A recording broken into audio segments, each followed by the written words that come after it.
Imagine being taxed on everything you thought was untouchable. From the beer you drink to the sunlight entering your home. Through history, rulers have taxed the essentials and the bizarre, transforming the ordinary into streams of revenue. Here are 9 of the strangest taxes governments imposed, and the impact they left on economies and everyday lives. Our journey begins in 3000 BCE in ancient Mesopotamia. In Mesopotamia, beer wasn't just a drink, it was a dietary staple. People relied on it daily because it was safer than water. But the Mesopotamian rulers saw an opportunity. They imposed a 10% tax on beer production, knowing it would be impossible for brewers to avoid. For context, a skilled worker's monthly wage was around 30 liters of barley beer, so this tax amounted to a 3-liter loss every month. That might not sound like much today, but to Mesopotamians, those 3 liters could make the difference between a good harvest and a hungry family. This tax didn't just generate income, it solidified beer as a luxury, one that only those who could afford to pay could enjoy. It's no wonder beer remained a prized commodity throughout the ancient world. Fast forward to 70 CE, and we're in the heart of the Roman Empire. Facing financial troubles, Emperor Vespasian turned to an unlikely source: urine. High in ammonia, urine was essential for cleaning textiles, making it surprisingly valuable. To cash in, Vespasian introduced a tax of 1 denarius per liter collected by merchants, a day's wage for a laborer. For the state, this was a profitable move, generating thousands of denarii. But for the average Roman, imagine paying an entire day's earnings just for your laundry to be cleaned. In fact, when Vespasian's son criticized the policy, Vespasian handed him a coin and said, "Money doesn't stink." The urine tax proved Rome would find revenue in anything, even the most unlikely places. In ancient India, cowrie shells were currency, small, portable, and accepted across many regions. Recognizing their economic importance, Indian rulers imposed a 20% tax on all collected cowrie shells. For villagers and traders, this tax was no small burden. A typical family might earn 20 cowrie shells a month, meaning the tax took away about a week's worth of income. Those missing shells impacted everything, from paying debts to buying essentials. For the rulers, though, this tax meant a steady income source that funded roads, defenses, and palaces.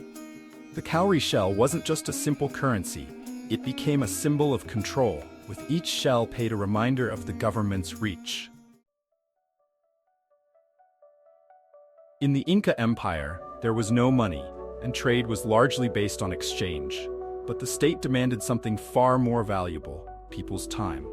Under the mita system, citizens worked on state projects for 2 to 3 months each year, building the roads, temples, and terraces that still stand today. This wasn't just a contribution, it was a significant sacrifice, equivalent to losing a quarter of the year's income for most families. Imagine having to set aside a full season of your work for the state, every year. Yet this labor built the Inca Empire, creating infrastructure that allowed the civilization to grow, transport goods, and stay organized across their vast mountainous territory. It was a tax that built an empire, literally. In 1696, Britain was in need of funds, and Parliament devised an unusual solution: a tax on windows. Homes with 6 to 9 windows were taxed 2 shillings, while those with over 20 windows paid up to 8 shillings. For reference, a skilled worker made around 10 shillings a week, so larger homes faced a tax that could easily consume nearly a week's wages each year. The impact was immediate. Homeowners bricked up windows to avoid the tax, plunging homes into darkness and giving rise to the phrase daylight robbery.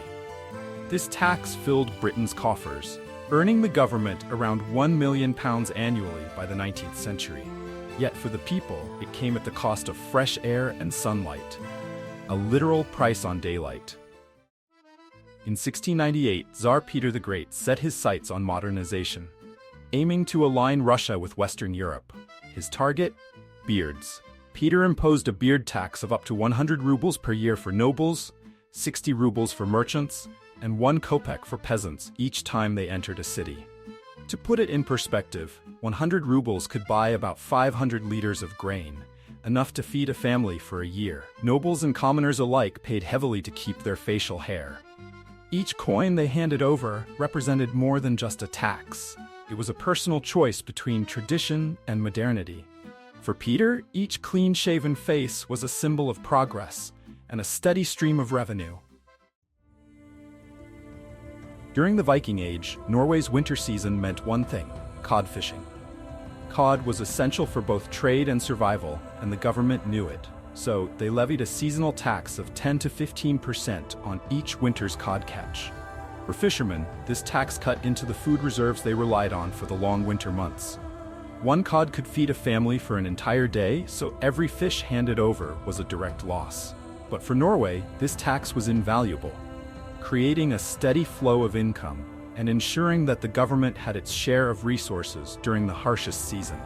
It was a tax on survival itself, cementing the state's control over the essential resources of its people. In 18th century Denmark, cows were crucial to farming, and the government saw them as an untapped source of revenue. They introduced a tax of 2 to 3 shillings per cow tail, a significant expense when 3 shillings could buy about 5 pounds of grain. In response, farmers began cutting their cows' tails to avoid paying the full tax.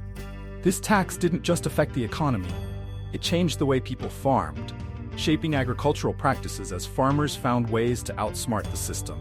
For Denmark's treasury, it meant a steady, if strange, stream of income. For the farmers, it was another example of just how unpredictable tax policies could turn even a cow's tail into a liability.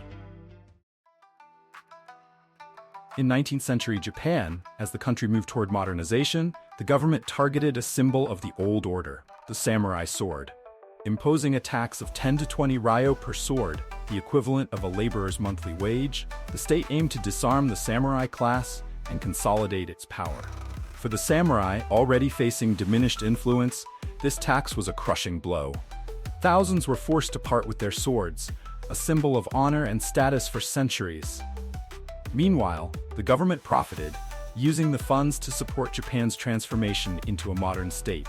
Each surrendered sword marked the end of an era, a transition from feudal traditions to a new economy fueled by industry and progress. Through these unusual taxes, governments have shown that if something exists, it can be taxed, from daylight and beards to the sword of a samurai. Each tax left a lasting mark, reshaping economies, shifting behaviors, and even altering cultural traditions. These taxes were more than just revenue. They were tools of influence and control, reminding citizens that the reach of government could extend into every corner of daily life. Next time you think your taxes are strange, remember, history proves it could always be stranger. Whether for wealth, power, or pure necessity, governments have always found inventive ways to fill their coffers, sometimes in ways that still surprise us today. Thanks for watching. If you enjoyed this journey through some of history's strangest taxes, make sure to subscribe to our channel, Finance Through Time, for more captivating stories and fascinating economic facts from the past.